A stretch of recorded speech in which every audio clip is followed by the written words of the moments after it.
Assalamualaikum warahmatullahi wabarakatuh. Halo semua. Bonus, come now give it to us all that money. Super bonuses, we work so hard, it's not funny. It's time to celebrate, let's have a ball.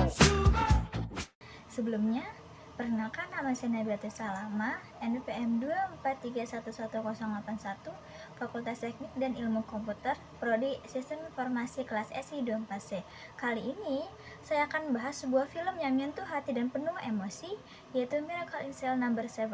Film ini merupakan drama keluarga yang sukses menguras air mata penonton. Yuk kita simak. Miracle in Cell No. 7 adalah film drama yang diadaptasi dari film Korea Selatan tahun 2013 dengan judul yang sama. Versi Indonesia dirilis pada tahun 2022 dan disutradarai oleh Hanung Bramantyo.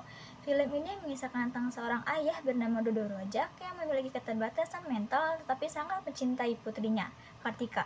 Hidup mereka berubah drastis ketika Dodo dituduh melakukan kejahatan yang tidak dilakukannya dan harus mendekam di penjara sel nomor 7.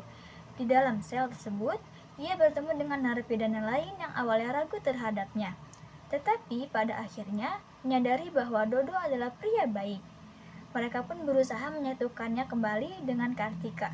Kisah ini menggabungkan unsur haru, komedi, dan persahabatan yang kuat, menjadikannya salah satu film paling mengharukan dalam sejarah perfilman Indonesia.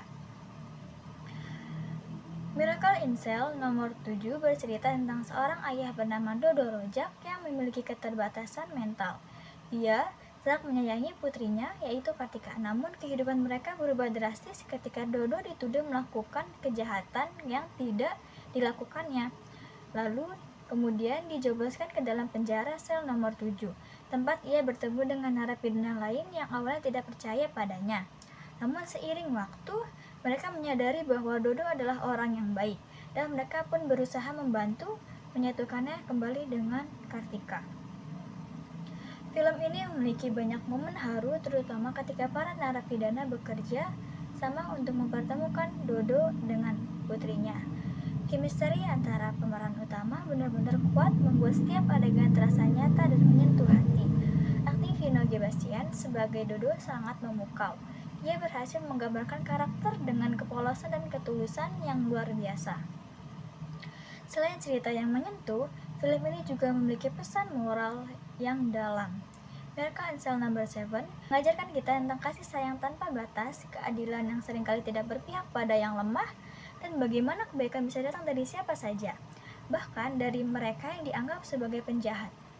Film ini mengingatkan kita untuk tidak cepat menghakimi seseorang hanya berdasarkan apa yang terlihat di permukaan.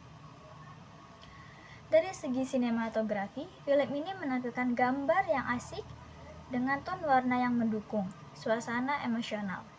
Alur ceritanya disusun dengan baik, membuat penonton terus terbawa dalam setiap adegannya. Ditambah lagi, musik latar yang menyayat hati semakin memperkuat emosi yang disampaikan. Sutradara Hanung Bramantyo mengadaptasi Miracle in Cell No. 7 untuk versi Indonesia dengan mempertimbangkan beberapa aspek penting yang sesuai dengan konteks sosial dan budaya Indonesia. Berikut adalah cara-cara yang diambil Hanung dalam proses adaptasi. Penyesuaian karakter dan profesi. Hanung mengubah latar belakang karakter utama Dodo Rojak dari seorang juru parkir di versi Korea menjadi tukang balon di versi Indonesia. Hal ini dilakukan untuk menciptakan kedekatan dengan audiens lokal dan mencerminkan kehidupan sehari-hari masyarakat Indonesia. Perubahan insiden utama. Insiden yang menyebabkan konflik dalam cerita juga disesuaikan dalam versi Indonesia. Kematian yang memicu masalah melibatkan kayu berbeda dari batu dalam versi Korea. Ini menunjukkan penyesuaian konteks yang relevan dengan budaya setempat. Penggunaan unsur lokal. Hanung menambahkan elemen-elemen lokal yang mencerminkan kondisi sosial dan budaya Indonesia.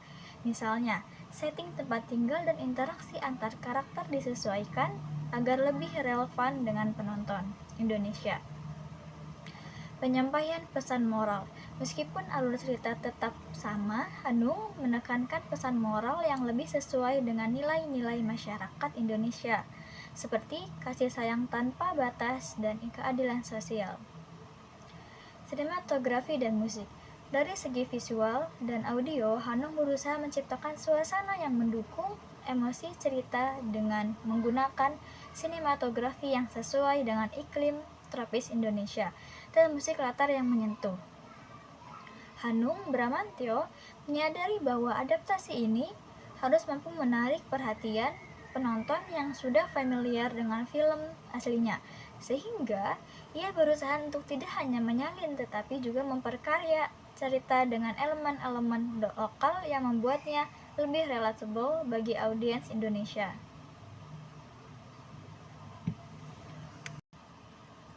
Secara keseluruhan, Baraka in Cell No. 7 versi Indonesia adalah film yang wajib ditonton bagi pecinta drama keluarga. Film ini tidak hanya menghibur tetapi juga memberikan pelajaran berharga tentang cinta dan ketidakadilan. Jadi, siapkan tisu sebelum menonton ya. Terima kasih sudah mendengarkan podcast ini. Sampai jumpa di episode berikutnya. Dan jangan lupa bagikan pendapat kalian tentang film ini ya. Bye.